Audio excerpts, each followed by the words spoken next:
Today I'm going to show you how to prep kale, and if I do say so myself, I kind of kaled it.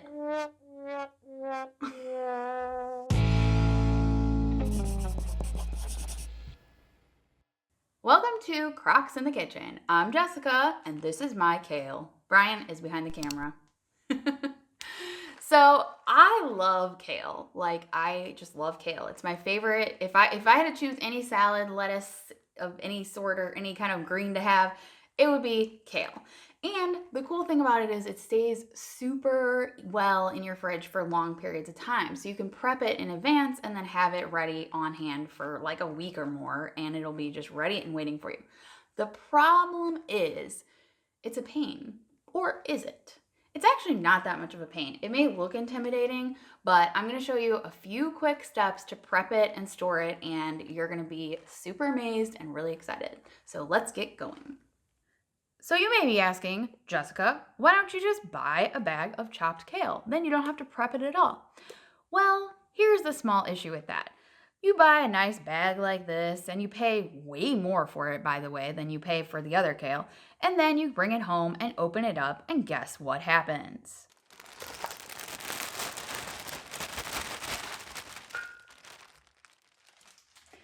You end up with all these lovely little sticks. Do you think I'm gonna eat that? Now I have to go through and rip that out. Rip all the little sticks out. There's really giant ones in this. Am I going to eat that? No. Okay, so after a super annoying time of digging through and ripping off the stems, these are all the giant chunks that I found in that bag of kale that, by the way, is labeled washed and ready to eat. Now, I don't know about you, but this does not scream ready to eat to me. This screams like, I don't know. I mean, I guess I could try to eat that. Again, maybe if you steam it, I don't know, but I like to eat my kale raw, and this is just not going to work. I think the next time that Brian and I renew our vows, I'm just going to use a bunch of kale as my bouquet as I walk down the aisle. All right, so instead of doing the bag of kale and removing all the sticks, also, by the way, I am using what is called dinosaur kale, which I've never seen in a shredded bag. Usually it's just the regular, I don't know, what is that called? Curly kale or something like that. Dinosaur kale is also known as how do you say it? Lacinato. Yes, it has a bunch of different names, but it's called dinosaur kale because it kind of looks like a dinosaur. I actually find that this stays fresher longer, and I like the taste of it better, and it just looks cool. But yes, so that's what I'm going to use, and I have a bunch of bunches of it. So what I have done is I have taken the bunches out of their little rubber bands, and here's the trick. Okay, so you're going to want a giant bowl. So I have my giant bowl, and you're going to want to take your little stems, and what I find is easiest is go about halfway and make just a little bit of a rip, right? Just a little bit of a rip, and then pull it off. Look at that. It's super easy, and you don't have any stems in there. It's just super easy. You just go through. It's kind of fun, too. It's a lot more fun than picking through a bag and trying to literally remove every tiny piece of stem from tiny things. And it comes off so easily. I think even easier with the dino kale. So yeah, just go about halfway through. Sometimes you'll end up with that where it's too thin and it won't scrape down, which that piece could probably be left. You just kind of got to pull it. But you just literally scrape it off, and there you go. You have all your kale. So I'm going to keep doing this, and I'll meet you on the other side. The other side of what? I don't know, but the other side.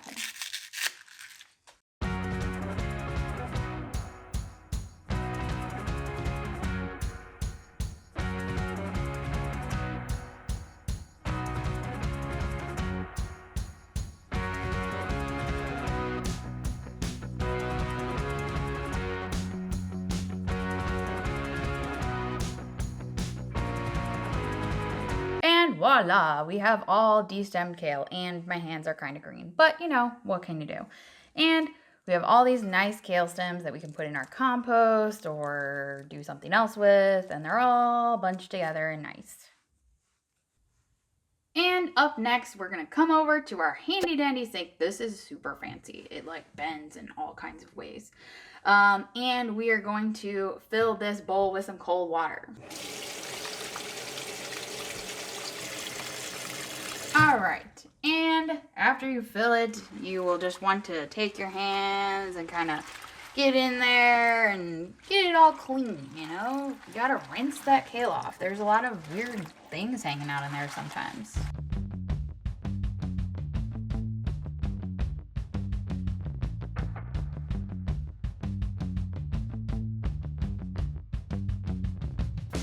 Okay, so once you've given it what you feel like is good enough of a rinse, you can just take your arm like this and kind of block it.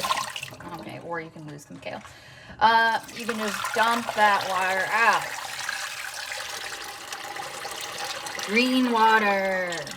Now I'm probably gonna get flack for pouring out kale water because it was probably some nutritious thing that I should have kept on hand. But I like to double rinse it. This is optional, but I'm gonna do that again. So let's do it.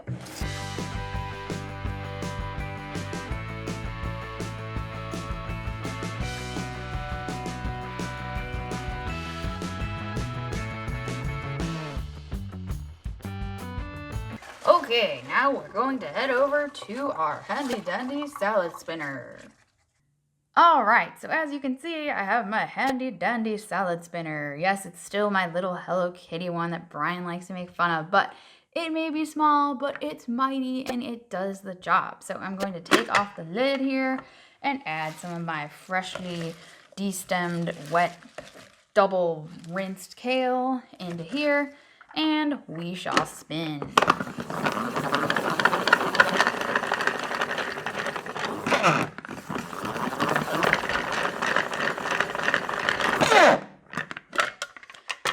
Then you're just going to pour out any liquid, and some more of that green liquid that you got in there, and get rid of that. And I like to take the kale and kind of just dump it out onto a, little thing here. Most of the excess liquid is out, but it's still got a little bit of dampness, and I want it to be as dry as possible before we're going to go ahead and store it in the refrigerator. So you can give it a couple of spins, do all that, and then we will get to chopping and putting it into the fridge. All right, if you want to get it extra dry, just give it an extra little squish. Just do the squish. See, this process is kind of therapeutic and fun, I find. It's a lot funner than picking through a bag and getting little pieces of stem out. Ooh. Ah. Okay, I am going to chop this using my handy dandy vegetable chopper. Now, when I first did this, Brian said, I don't think that's gonna work. But I said, you know what? I'm gonna make it work. So what I actually do is, the secret is to take a few pieces of kale, roll it up, just like this, into a ball, right? Kale ball. Put it in your chopper. Be careful not to touch the blades because they are very sharp and will cut you. And then literally you just go, and you have chopped kale. And we're gonna do that a couple more times, and then I'll show you what it looks like.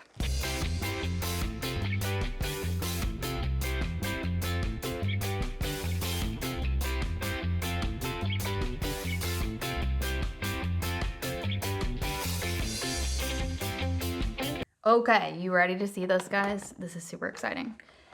Look at all of this freshly chopped kale. I love chopped salads, so I love this size. It's like a 1/4 inch chop, and I can put it in my little bowl. And you can see it's all nice and chopped and ready to be added to my salads or any other kind of uses that I have. So I'm gonna chop the rest of this, and then I will come back to tell you guys a couple of other options for chopping or a little bit of storage tips. Okay, look at all this bounty of chopped kale. It's so amazing. I love it. So you can literally just store this. This is a Tupperware bowl that I like to use. We like to eat our giant salads out of these bowls. You can just store it with the lid on in the fridge. Also, if you have a glass bowl, that would be really good. I always find storing things in glass keeps them fresher longer. But honestly, I've had it stay just in a bowl like this good for, a week or even 10 days sometimes, just depends. So you can also use this chopped kale in mason jar salads, which we actually have a recipe for coming out very soon, and it's super great. But if you don't have that veggie chopper, you may recognize this. This is something that we used to use a lot in our videos. So I am literally just gonna take some of the, as Brian is shifting my bowl around for me to focus on camera, I'm gonna take some of the kale from the bag earlier, and I'm gonna do that chopping thing that we like to do. If you wanna know more about this or any of the other things that we use in the kitchen, we always have a link to our little Amazon store in the description below if you wanna check it out. If not, no big deal, but it's there if you want it. So, chop it.